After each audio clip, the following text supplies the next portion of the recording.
I am Coach Jeff Wood, a master adult swim instructor who is asking the question, is it true that some of you are born sinkers and others born floaters? Are you simply out of luck with learning to swim? You're just born that way? Or are these labels contributing to the 70% swim lesson failure rate and 55% of the adult population not knowing how to swim? Today, we're gonna find that out. Why is there an anchor next to you? You mean this 8-pound boat anchor? Let's head to the pool and find out. I promise it'll be worth your time.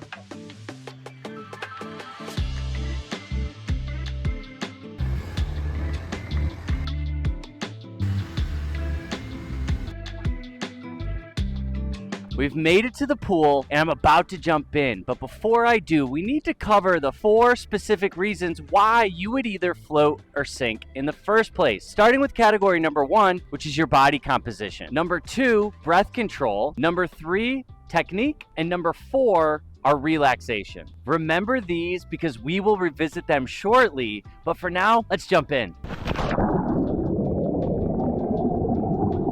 Yes, I am a professional instructor that's been swimming at some of the highest levels of the sport my entire life. So for me to be able to float wouldn't really be a compelling argument towards whether or not you're a born floater or born sinker. But what happens if I stop using my arms and my legs altogether and just floated based on pure relaxation and mastering the use of my breath? Would that be a more compelling argument? Still not convinced? Well, what if we introduce an 8-pound boat anchor and I could float without using my arms or my legs with just pure relaxation and the power of my breath while holding this? Let's give it a try.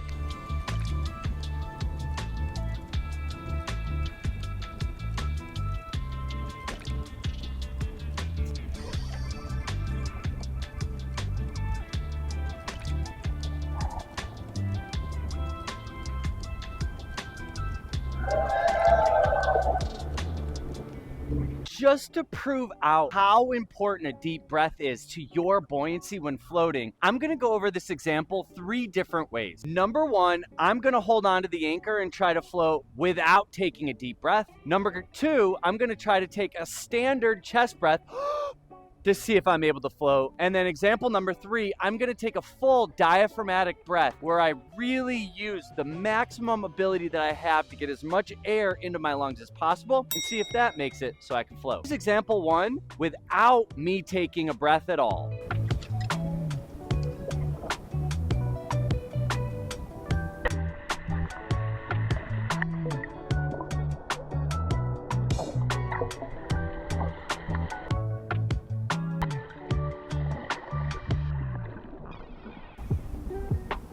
It doesn't matter what I do. Without any breath, I sink straight to the bottom of the pool. Now on to example 2, where I try just taking a chest breath.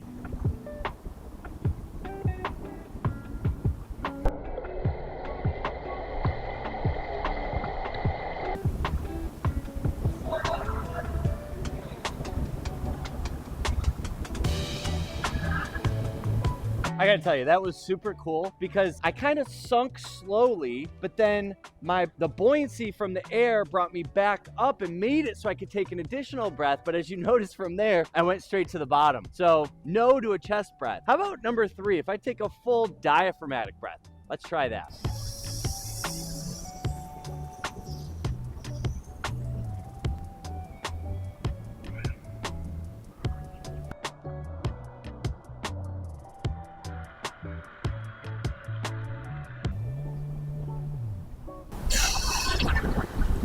Now, as you're first learning how to swim, most of you are not going to go right to a vertical float. So let's try this exact same 3-step process in a horizontal float to see if the results will be any different. The first will be me not taking any breath at all. Here we go.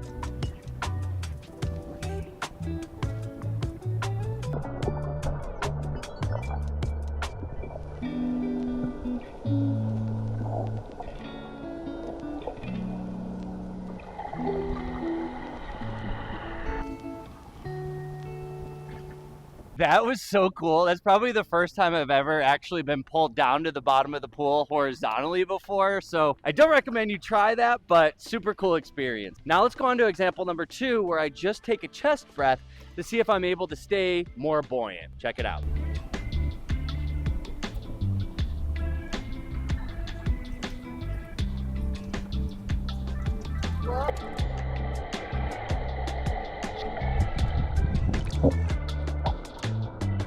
That was really cool too. I gotta be honest, I did not think I was going to be able to stay on top of the water with just a chest breath, but it goes to show you how important having air in your lungs is if we're in a horizontal position, because I didn't even have my arms out straight. I was holding onto an 8-pound anchor, and just the power of my breath was able to keep me on top of the water. Now check out what happens when I do a full diaphragmatic breath. Check it out.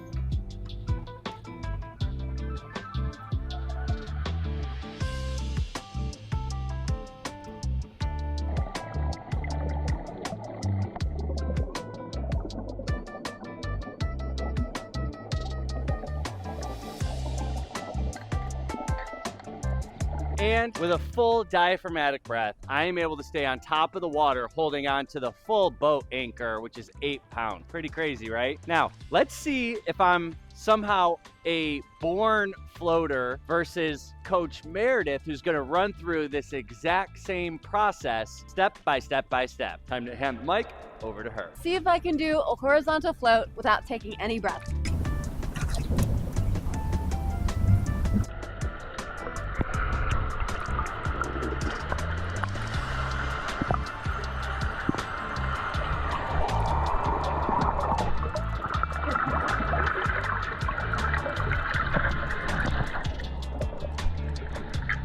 Well, that didn't quite work out, so let's see if I can float with just a chest breath.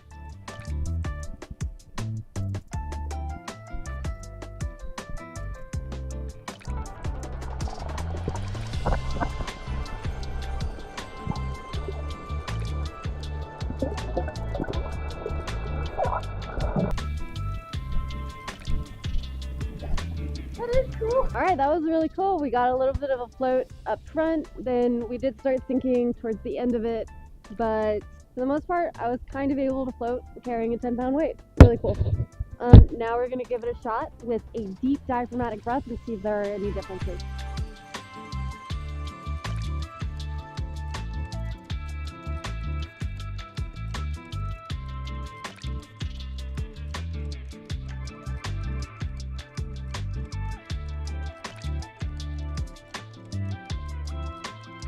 The verdict is in. If you have dense bones, all you need to do is take a deep diaphragmatic breath. Now, do you remember those 4 categories that I mentioned earlier before jumping into the pool? Let's look at the results of what just happened inside of the water as it relates to each one of those categories, starting with breath control. And I think we have proven a very important point, which is massively relevant to you floating or sinking. And that's simply the more air you have in your lungs, the more buoyant you are going to be in the water, or the more easily you're going to be able to float. There's no argument around this. I mean, look at the difference between no breath or no air in our lungs, a chest breath, and a full diaphragmatic breath. And look at and compare the difference in how much easier it is for me to float, even holding onto an 8-pound anchor, when I fill my chest up and my lungs up completely with air. So key takeaway number 1 from this experiment: more air is better. And side note, a second key takeaway here, and I mentioned this in many of my other videos, is why it's so important early on as a brand new swimmer for you not to blow bubbles, even if your swim instructor is trying to instruct you to do so. We want to hold on to that air. That allows us to float. And so next time you're in the water, try that, taking a full deep diaphragmatic breath without blowing bubbles, and notice the difference in how much more buoyant you will be. Key takeaway number 2 has to do with our category of relaxation. So what did we notice about my state of relaxation in the water? Well, that's that I was 100% relaxed the entire time. And this is incredibly important to your progress, especially as a brand new swimmer in the water, and why it's essential that you never allow unaddressed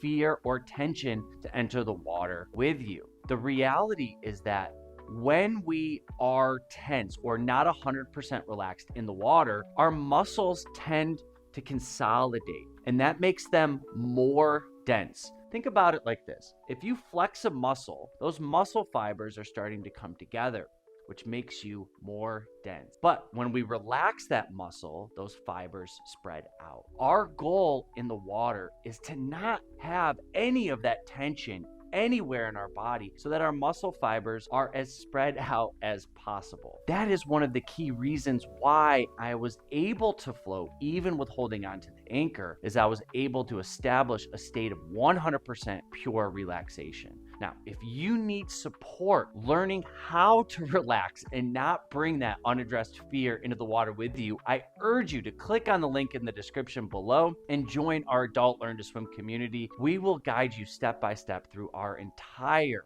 relaxation process, which has helped us achieve a 99% success rate with teaching adults to swim.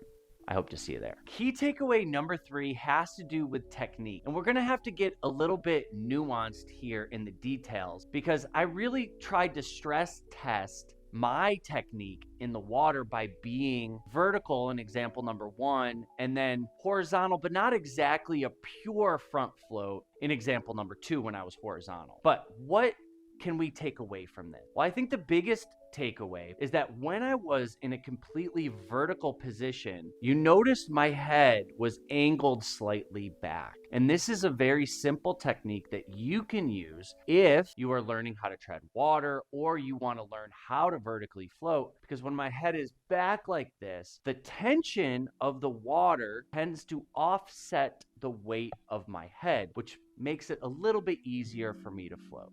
So that's just a simple key takeaway. Now, as it relates to being horizontal in the water, I think the biggest takeaway there is that we need to have our spine completely in alignment. So even though I'm holding onto an anchor, notice I have my eyes looking straight down at the bottom of the pool and my spine is completely straight. Anytime you are trying to float horizontally, this is a 100% must do. Anytime we lift our head up a little bit, the rest of our body has to follow that position. So if I lift my head up, my body will sink with it. So key takeaway as it relates to a horizontal body position with you floating, is make sure that spine is completely in alignment. And the final key takeaway is the only category that I mentioned that has to do with how you were born or maybe even the choices that you make in life, which is your unique body composition. Now, as it relates to your body composition in the water, here are the key takeaways. Muscle is more dense than water. Therefore, the more muscle mass you have on your body, particularly in your legs, which are largest muscles in our body, the more dense you're going to be, or the harder that it's going to be for you to float. And the more adipose tissue, or the more fat that you store inside of your body, the more easily you're going to be able to float. So my unique body composition specifically is I weigh just under 185 pounds. I'm slightly under 20% body fat. And I carry a lot of my muscle mass in my legs because I was a collegiate backstroker and we use our legs a lot in that stroke. And even under extreme conditions, meaning I'm holding onto an 8-pound boat anchor and I'm in a completely vertical position, if I maximize my relaxation and breath control, I'm still able to float. So even if you are a professional bodybuilder with under 10% body fat, you're still not considered, in my book, a born sinker. All we have to do is spend more time and have more awareness around the necessity of relaxation and getting more air in our lungs to help us float. And the great news about that is most of us watching this video are not bodybuilders with under 10% body fat, which means you're also not a born sinker. We just have to maximize the levers that help us float in the water. And those levers, once again, are primarily relaxation and breath control. More air in your lungs is better for your floating. So the next time your swim instructor tries to put a label on you saying that you're a born sinker, I want you to completely disregard it and realize that that is just a shortcut to the real truth of how you float successfully in the water. So I'll leave you with this. If you need more help because you believe, or you believed coming into this video, that maybe you are a born sinker and you want to realize your full potential and really be a born floater and enjoy all the benefits of what floating represents. Come check out our Adult Learn to Swim community. We have over 350 adults just like you learning how to float and swim without fear and with 100% confidence. More information on that can be found in the link in the description below. You guys, thank you so much for joining me inside of this video. If you like this content, please like and subscribe to the channel. And of course, if you know anyone else who's looking to learn how to swim, I would love for you to invite them to the channel so they can learn.